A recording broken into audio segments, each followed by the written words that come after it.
So you've been watching my shorts and watching my videos, you know that I've been having some issues with the distributor.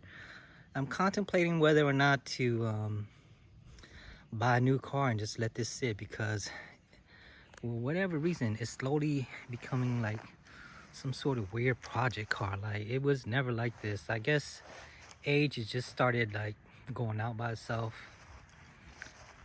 Please excuse the mud, I haven't washed it yet. I hit a little muddy spot moving it around, so now it's just parked in the yard. Yep, so that's the 2001 Acura Integra GSR, and I'll just talk a little bit about it. So I really like this car. It handles actually pretty good with all the suspension mods I've done to it. You know, they're not like high-end suspension mod, but they're decent enough. Whenever I drive this thing, I'm like, man, this thing feels so good.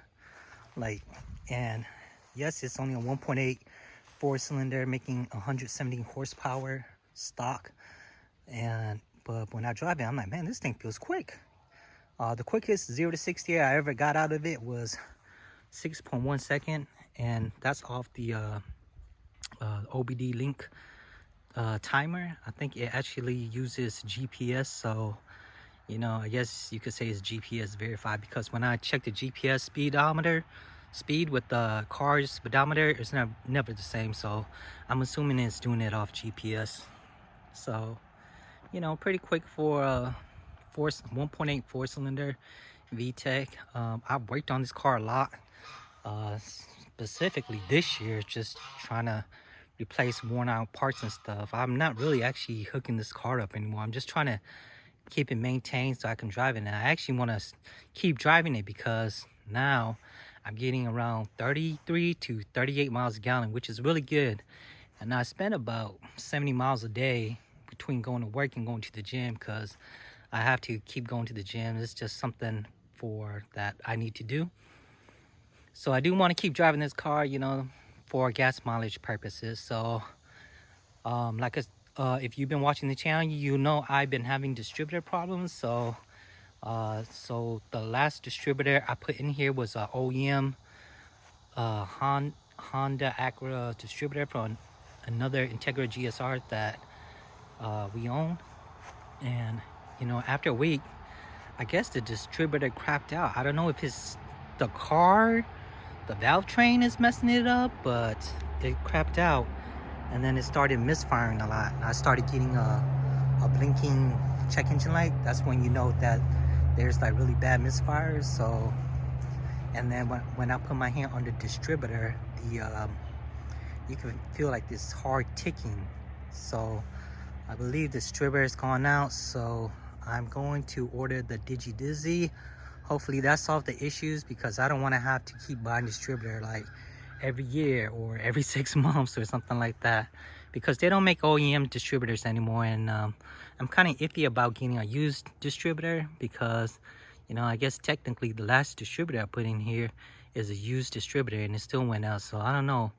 And these Integras, they are known for distributor going bad, but for me, for whatever reason, the distributor has been going bad a lot. So hopefully the DigiDizzy fixes that issue and I can start driving this car again.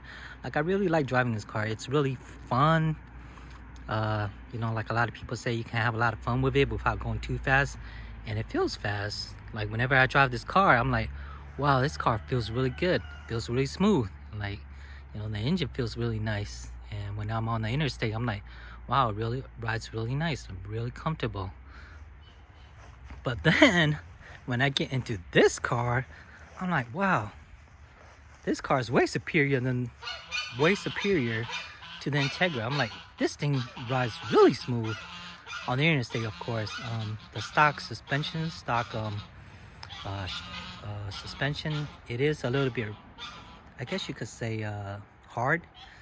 When you get on a bumpy road, you do feel it, the bumps, like do. It is a little bumpy, and you can really feel the whole car just like jumping around. But when you get on flat, smooth surfaces, it does ride really smooth. I just got back from the gym on the interstate. I said, wow, this car really rides really smooth. This is way superior to my Integra. And this is a 2004 Honda S2000. It is the AP2 with the 2.2 liter, producing 240 horsepower. I think like around 154 or so pounds of torque. You know, people say it's not a lot. I don't know. But when I drive the car, it does feel fast. The quickest I could get this car to run is 5.2, 0 to 60 on the OBD link timer. And like I said, I think the OBD link does it by GPS. So, you know, for what it's worth, we got 5.2 and 6.1. Hopefully we can get the Integra down to like 5.9 or something like that, into the 5-second range. Hopefully the Dizzy can do that. I have no idea. It's had a lot of weight reduction, so we'll see. That's my plan and my goals anyways. So when I do drive this S2000, I'm like, wow, this thing is a lot faster than the Integra. Obviously, it's got 240 horse. But between the two, which one is funner? You know, there have been a few people that's driven both of my cars, and they say they actually prefer the Integra. And some days I agree with that, and then some days I'm like, nah, man, the S2000 is way more funner. The thing is when I get into the S2000, I'm like, wow, this car is a whole lot funner than the Integra. But then when I get into the Integra, I'm like, man, this Integra is way more fun than the S2000. So let's see what they're saying. So it just depends. Like if I'm in the Integra, I'm like, wow, this car is really good. But then when I get into the S2000, I'm like, yeah, this car is way better than the Integra. But I will say the acceleration, okay guys, YouTube world, I know these are not considered fast cars, but for me they're pretty quick. When I get into the S2000, I'm like, you know what, this car revs so smooth and accelerates so quick that it's like, it just puts the Integra to shame. Obviously, again, like I say, obviously, because it does have 70 more.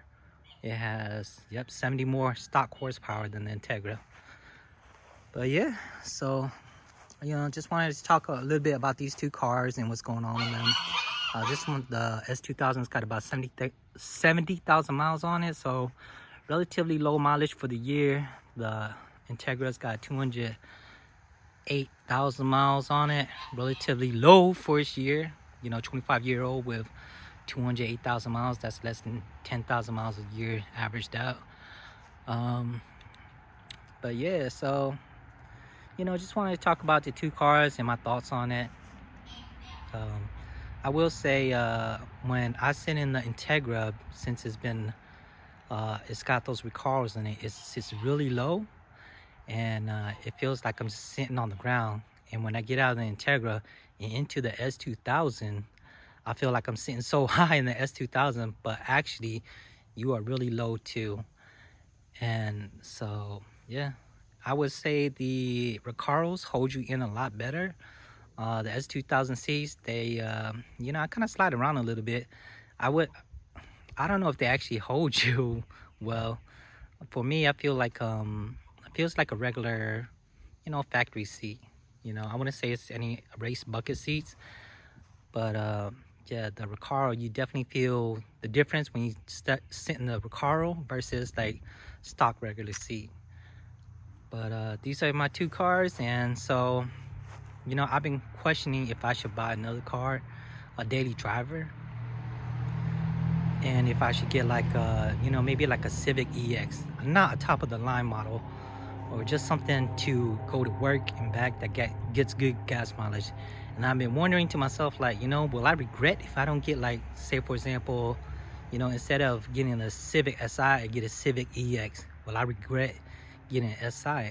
And I'm like, you know what, I think I probably will, because I'll tell you, like, sometimes when I'm on the interstate and I am about to merge, and I can't get enough speed, and I'm like, man, not in these cars, but like in some other cars, I'm like, you know what, I wish I had my Integra, or I'm like, I wish I had my S2000.